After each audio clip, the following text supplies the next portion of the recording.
Question number 4 है verify associative law and distributive law by using Venn diagram. Associative law और distributive law दोनों आपको prove करने Venn diagram से। तो हम देख लेते हैं, पहले हम करते हैं एसोसिएटिव लॉ। सबसे पहले देख लें सेट क्या है। सेट ए है 1 2 3 4 5 6 7 8, ठीक है, यानी 1 से लेके पूरा 8 तक है। और बी है 4 6 7 8 9 10, सी है 5 7 9 11, ठीक है। अब हमने एसोसिएटिव लॉ लिखना है। एसोसिएटिव लॉ ऑफ इंटरसेक्शन भी करेंगे और एसोसिएटिव लॉ ऑफ यूनियन भी करेंगे, क्योंकि आपको पता है ना एसोसिएटिव लॉ भी दोनों में आता है। तो इंटरसेक्शन क्या है हमारा, A intersection bracket B intersection bracket will be equals to bracket A intersection B bracket intersection C, ठीक है। तो हम पहले यहाँ पे LHS करेंगे और यहाँ पे RHS करेंगे। LHS में हमारे पास क्या है, हमने पोर्शन उतार लिया, A intersection bracket B intersection C. आपको पता है ना, पहले हम ब्रैकेट वाला पोर्शन करते हैं। इसके ब्रैकेट के अंदर क्या है हमारे पास, इसके ब्रैकेट में है बी इंटरसेक्शन सी। तो बी और सी में सेम, सबसे पहले मैं यहाँ पे इसके वैल्यूज सब्स्टिट्यूट कर देती हूँ, ठीक है। ये हमारा सेट ए है, ये बी है और ये सेट सी है। अब ए के हमारे पास क्या क्या है, पहले हम देखते हैं तीनों में सेम क्या चीज है। तीनों में सेम जो है ना 7 है, जो इन तीनों के अंदर है। तो इस जगह पे जो हम ऐसी वैल्यू लिखते हैं जो कि इन तीनों सेटों का कंबाइन हिस्सा है 7, ठीक है। तो यहाँ हमने 7 लिख दिया क्योंकि ये तीनों सेट्स में है। अब ए और बी में देखें क्या सेम है। ए और बी में हमारे पास सेम है 4 6 एंड 8, ठीक। फिर अब ये देखिए बी और सी में क्या कॉमन है। बी और सी में हमारे पास कॉमन है सिर्फ 9 और 7 भी है। तो 7 तो वैसे ऑलरेडी आ चुका, 7 और 9 है। अब ए और सी में देखते हैं, ए और सी में क्या कॉमन है, 7 और 5, ठीक है। तो 7 पहले से आ चुका और 5, क्योंकि ये सी का पार्ट भी है ना, इसको देखें तो ये इसका ही पार्ट है। तो अब हमारे कॉमन हमने सब लिख लिए। अब ए के अंदर 5 7 6 8 तो लिख दिया है, तो क्या बचा 1 2 और 3, ठीक है। बी में क्या था हमारे पास 4 6 7 8 9 10, 4 6 8 7 9 हो गया, सिर्फ 10 बचा, वो यहाँ आ गया। इसी तरह हम सी में देखते हैं, 7 का है 5 7 9 11, 5 7 9 हो गया, 11 रह गया, ठीक है। इस तरह हमने इसकी वैल्यू सब्स्टिट्यूट कर दी। अब हम ये ब्रैकेट वाला पोर्शन है बी इंटरसेक्शन सी, बी और सी, ये है बी और सी। हमने बी और सी में जो सेम चीज है ना उसको कलर करना है। क्या चीज है बी और सी में, इधर देखें तो 7 और 9 है, तो हम 7 और 9 को कलर कर देंगे, ठीक है। ये हमने 7 और 9 को शेड कर दिया। उसके बाद हमने इसको कंपेयर करना है किसके साथ, ए के साथ, कि ये जो हमारा निकला है ना 7 9, इसमें से क्या क्या ए के साथ सेम है। तो ए सेट में 1 2 3 4 5 6 7 8 है, 9 नहीं है, तो सिर्फ 7 सेम निकल रहा है, ठीक है। इस 7 और 9 को जब हम सेट ए से कंपेयर करते हैं तो ए के पास 9 नहीं है, सिर्फ 7 कॉमन है, तो हम इसमें 7 को शेड कर देंगे। अगर आपको ये इस तरह करना समझ ना आ रहा हो तो आप इसके रफ के अंदर ये एसोसिएटिव प्रॉपर्टी को सॉल्व कर लें, आपको आंसर मिल जाएगा, वो आंसर शेड कर दें।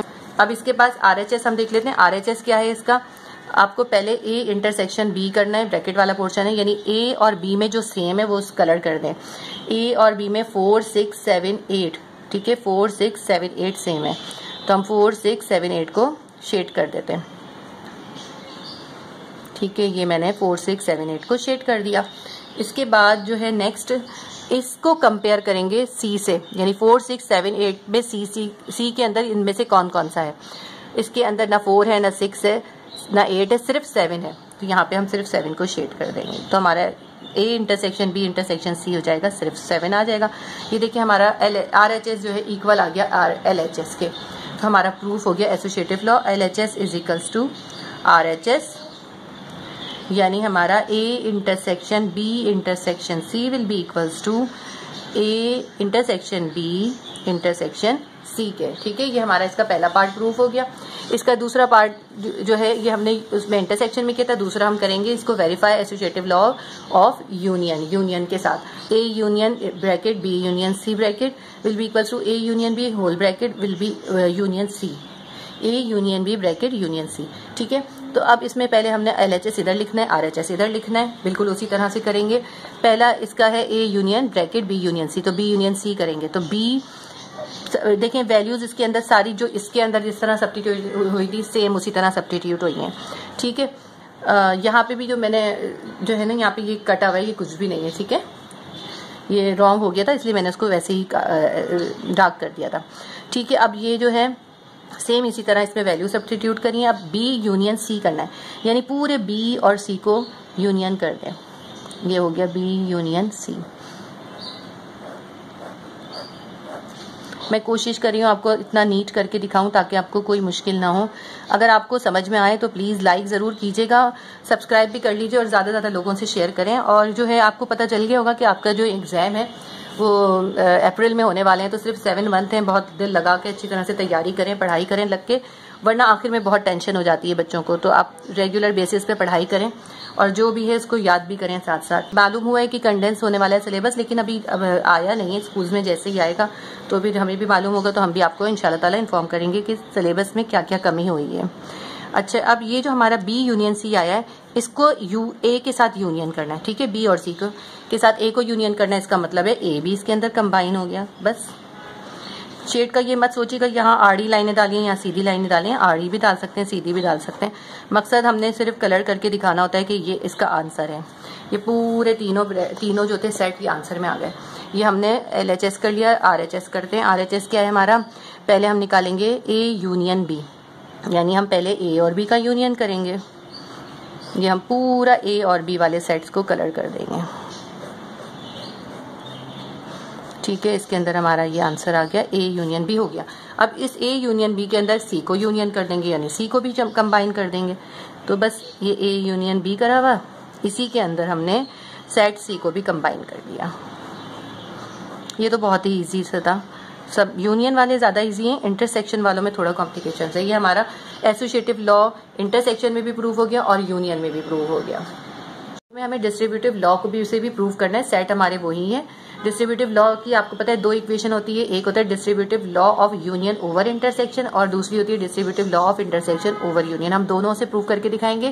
पहली है हमारी A union bracket B intersection C bracket will be equals to A union B bracket intersection bracket A union सी।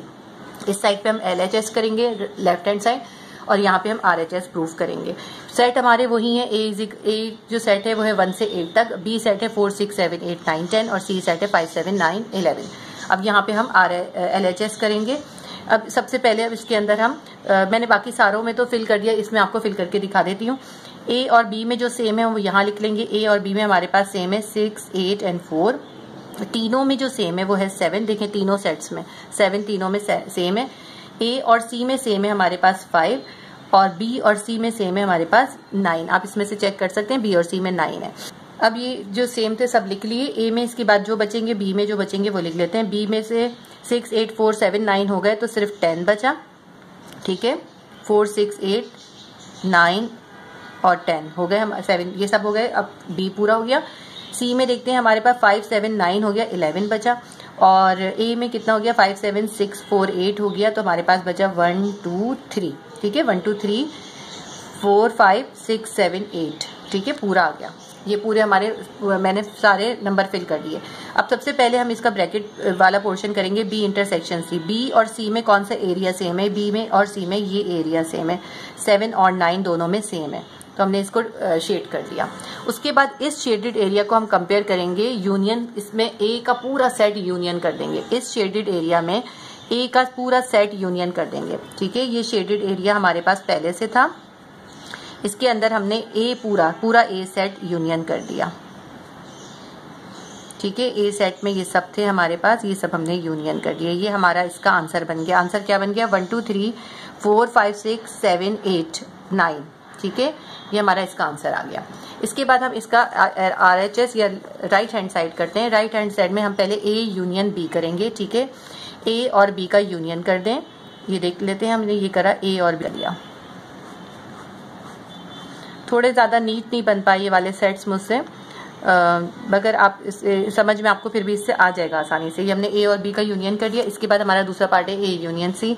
यहाँ ए यूनियन सी कर लेते हैं। देखिए सारे नंबरिंग मैंने जो इसमें की है सेम इसी तरह करी है। अब हम कर लेते हैं ए यूनियन सी। ए और सी का यहाँ पे यूनियन कर देते हैं। ये रहा पूरा सेट ए और ये रहा हमारा पूरा सेट सी। पूरे सेट ए और सी को हमने शेडेड कर दिया है।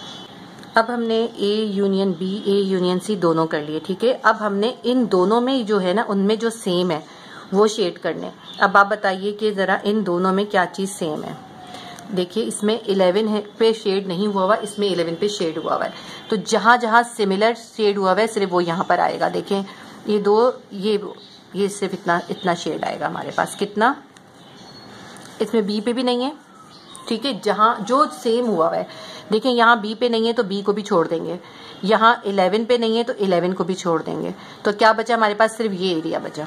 ठीक है, इसको भी छोड़ देंगे, इसको भी छोड़ देंगे, सिर्फ ये एरिया बचा, दोनों में है। अगर आप चाहें तो आप इसका सेट निकाल कर इसको सॉल्व करके डिस्ट्रीब्यूटिव लॉ से फिर निकाल लीजिएगा, फिर आपको पता चलेगा आपका आंसर यही आएगा। क्या आएगा आपका आंसर, ये आपका पूरा सेट ए आएगा और सेट ए आएगा, और उसके अलावा ये 9 भी इसके अंदर आएगा, क्योंकि 9 भी इसके अंदर है। देखें सिर्फ आप शेडेड एरिया मैच कर लें, 9 का एरिया से मैच हो रहा है तो इसलिए 9 शेड होगा। 7 भी इन दोनों में देखें, सॉरी 7 इसमें भी है, इसमें भी शेड कर दिया। 9 इसमें भी शेडेड है, इसमें भी कर दिया। 6, 8, 4 इसमें शेडेड है दोनों में, तो इसलिए इसमें कर दिया। 1, 2, 3 इन दोनों में शेडेड है, उसको कर दिया। 5 भी दोनों में शेडेड है, इसलिए कर दिया। लेकिन B यहाँ पे नहीं है, इसलिए B को छोड़ दिया। 11 यहाँ पर नहीं है, इसलिए छोड़ दिया। ठीक है, दोनों में जो सेम है ना, हमने क्योंकि इंटरसेक्शन करना है, A union B intersection A union C, दोनों में जो सेम है हमने सिर्फ उनको शेड कर दिया। अब आप ये देख लें दोनों डायग्राम्स का हमारा आंसर सेम आ गया, तो हमारा LHS is equals to RHS proof हो गया।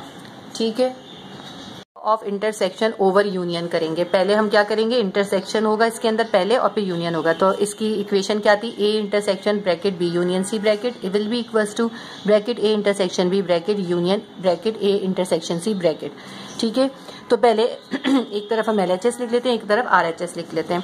मैंने सब इसी तरह सारे नंबरिंग इसी तरह फिल होनी थी, क्योंकि सेट सेम है हमारे, वही सेट है, तो इसलिए मैंने सब पहले से कर लिया फिलिंग, ताकि हम जल्दी जल्दी कंप्लीट कर सकें। अब हमने यहाँ पे LHS लिख लिया, यहाँ RHS करेंगे, इस तरफ LHS करेंगे। LHS में क्या है हमारे पास, B यूनियन C करना है सबसे पहले हमें। ठीक है, ठीक है, A intersection bracket B union C है, तो हम पहले ब्रैकेट वाला पोर्शन करते हैं। B यूनियन C यानी B और C को यूनियन कर देना है। ये B है हमारा पूरा, ठीक है, और इसके साथ हमारे पास यूनियन हो जाएगा C भी। ठीक है, अब इस B और C में A की कंपेयर करेंगे, A वाला कौन सा सेम है। A में जो है पूरा का पूरा 1, 2, 3 हमारे पास है, पूरा हमारा 1 से 8 तक है A। तो हमारा इसके अंदर A के साथ क्या चीज सेम आ जाएगी, सिर्फ हमारे पास 9 और 11 नहीं आएगा। ठीक है, किस तरह मैं ये बात कह रही हूँ, क्योंकि अब हमने इस B यूनियन C का A से इंटरसेक्शन करना है। A में है 1 से 8 तक, ठीक है, तो ये तो नहीं आएगा ना। ये वाले में से कौन से हैं जो A में है, देखें 6, 8, 4 भी है, 10 नहीं है, 9 नहीं है, 7 भी है और 5 भी है। तो हम सिर्फ ये चीज पोर्शन को कर देंगे, 10 और 11 को छोड़ देंगे।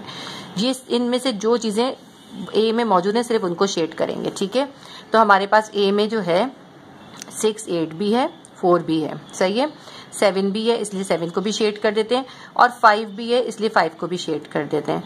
लेकिन हमारे पास जो इसके अंदर A है सेट के अंदर 9 नहीं है, इसलिए 9 को शेड नहीं करेंगे। 10 नहीं है, 10 को नहीं करेंगे। 11 नहीं है, 11 को नहीं करेंगे। 1, 2, 3 है हम उसमें, ठीक है, लेकिन हम तो इससे कंपेयर करेंगे, इससे नहीं कर रहे ना, हम इससे कंपेयर करेंगे। इस दोनों शेडेड एरिया से हम कंपेयर करेंगे। हम क्या कर रहे हैं, B यूनियन C जो हमने निकाला है इसको हम मैच करके देख रहे हैं A से। तो A से जो मैच हो रहा है वो हमने शेड कर दिया। वो क्या है, 6, 4, 8, 7 और 5। ठीक है, अब इसका हम दूसरा पोर्शन राइट हैंड साइड करते हैं। राइट हैंड साइड में क्या है, पहले हम करेंगे A इंटरसेक्शन B, यानी A और B में जो सेम है, तो A और B में यही एरिया सेम है हमारा। ठीक है, इसको हमने सेम को कर दिया। 7 भी आएगा ना इसके अंदर, 7A, यस 7 भी है, 7 को भी करेंगे। ठीक है, ये हमारा एरिया जो था A और B में सेम था। फिर हम करेंगे A और C में कौन सा सेम है। अब ये देखें A और C में कौन सा सेम है, 5 और 7। ठीक है, उसके बाद हमने क्या कर देना है, ये हमने करा है A इंटरसेक्शन C। अब हमने इन दोनों एरियाज को यूनियन कर देना है। ठीक है, ये भी और ये भी कंबाइन कर देना है, तो ये भी आ गया इसके अंदर, यूनियन कर रहे हैं ना हम, तो हमने ये वाला भी कर लिया पूरा और ये वाला भी पूरा कर लिया। ये देखें हमारा इस तरह से ये सेम हमारा आंसर आ गया। ये देखें क्लियर, बिल्कुल सेम आंसर आया। ये हमने कर लिया A इंटरसेक्शन B को यूनियन कर दिया A इंटरसेक्शन C से। उम्मीद करती हूँ आपको समझ में आएगा। ये आज हमारी एक्सरसाइज 17.4 खत्म हो गई। आप इसको बहुत अच्छी तरह तवज्जो से कीजिएगा, डी मॉर्गन्स लॉ को स्पेशली खास तौर पे कीजिएगा, और वीडियो को लाइक करें, सब्सक्राइब करें और शेयर भी करें। अल्लाह हाफिज।